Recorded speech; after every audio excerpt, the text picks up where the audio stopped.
Hello my dear friends, आज की class में हम डिस्कस करेंगे Merrick's differential piece rate system.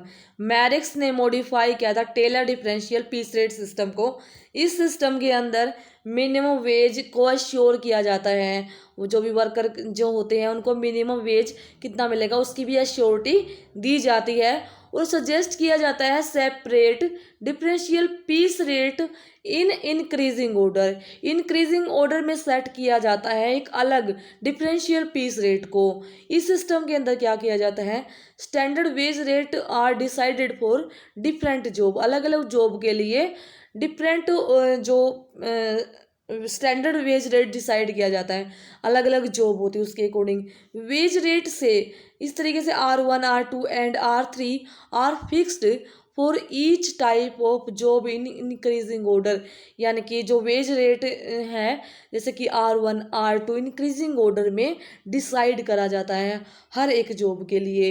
Up to 83% of the standard production rate the worker is paid at the rate of R1 which is the lower rate. यानी कि up to जो कि 83% है स्टैंडर्ड प्रोडक्शन रेट का उसके according जो worker को पे किया जाता है R1 के हिसाब से।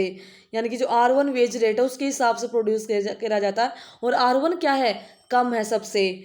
और जो 83 से लेकर 100% जो कि स्टैंडर्ड प्रोडक्शन रेट का अगर है तो उसको पे किया जाता है according to the rate R2। यानी कि वेज रेट R2 के अकॉर्डिंग पे किया जाता है 83% टू लेकर 100%।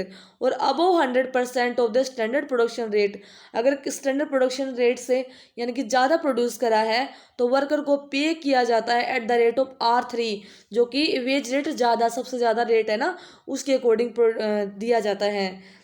वर्कर जो कि डिवाइडेड करे जाते हैं 3 कैटेगरीज में और रेट को भी पे किया जाता है उसी के अकॉर्डिंग। यानी कि जो वर्कर है उसको 3 कैटेगरीज में ग्रुप किया जाता है और इसी के अकॉर्डिंग पे किया जाता है। बिलो एवरेज वेज रेट उसको R1 दिया जाता है। यानी कि स्टैंडर्ड से उसने कम किया है तो R1 के हिसाब से, एवरेज वर्कर को R2 के हिसाब से, सुपीरियर वर्कर को यानी कि जिसने स्टैंडर्ड से ज़्यादा प्रोड्यूस करा है तो उसको R3 वेज रेट के अकॉर्डिंग पेमेंट किया जाता है। This system could not become popular because of its complex nature of ways calculation. यह पॉपुलर इतना नहीं है क्योंकि इसमें कॉम्प्लेक्स सिटी ज़्यादा है। इसको वेज रेट को निकालना कॉम्प्लेक्स हो जाता है। हमें ये देखना होता है कितना परसेंट कौन प्रोड्यूस कर रहा है तो उसके ऊपर एक एक चीज़ को देखना कॉम्प्लेक्स सिस्टम होता है। तो ये ज़्यादा पॉपुलर नहीं है। लेकिन इसके अकॉर्डिंग अगर निकालना है तो कैसे निकालेंगे, क्वेश्चन देखो। The standard output rate of A product is 8 per day and minimum wage rate is fixed ₹10 पर प्रोडक्ट। यानी कि स्टैंडर्ड आउटपुट जो रेट है 8 प्रोड्यूस हो रहे हैं प्रोडक्ट एक दिन में और मिनिमम वेज है जो कि फिक्स करा गया है ₹10 एक प्रोडक्ट का। यानी कि 8 प्रोड्यूस हो रहे हैं और ₹10 एक प्रोडक्ट के हैं। Production rate are 6 per day, 8 per day and 9 per day वो 3 different worker A B S respectively. जो प्रोडक्शन रेट यानी कि ए का प्रोडक्शन रेट है वो एक ए प्रोड्यूस कर रहा है 8 से कम प्रोड्यूस कर रहा है ना, बिलो एवरेज।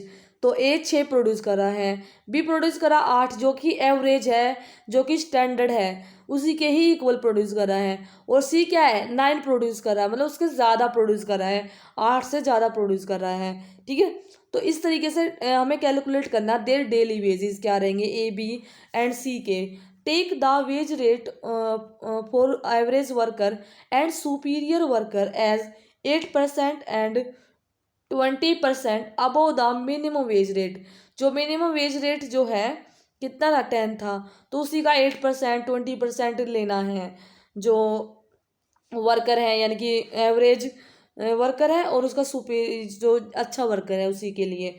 तो स्टैंडर्ड जो रहेगा आउटपुट 8 पर डे प्रोड्यूस हो रही है और R1 हो जाएगा 10, R2 हो जाएगा 1.08 इंटू 10 और ये R3 आ जाएगा 1.2 into 10।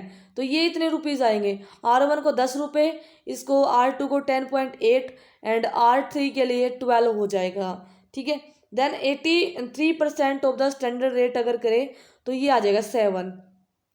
Earning of the worker A की आएगी 6 × R1, तो ये 60 आ जाएगी। अगर अर्निंग बात करें बी की तो 8 × R2, R2 हमारा ये था, तो इसकी अर्निंग क्या आ जाएगी 86.4 आ जाएगी। Then earning of the worker C जो कि 9 × R3, ये आ जाएगी 108 रुपीज़ आ जाएगी। ये था डिस्कशन। अगर आपको हेल्पफुल लगा तो वीडियो शेयर ज़रूर करना।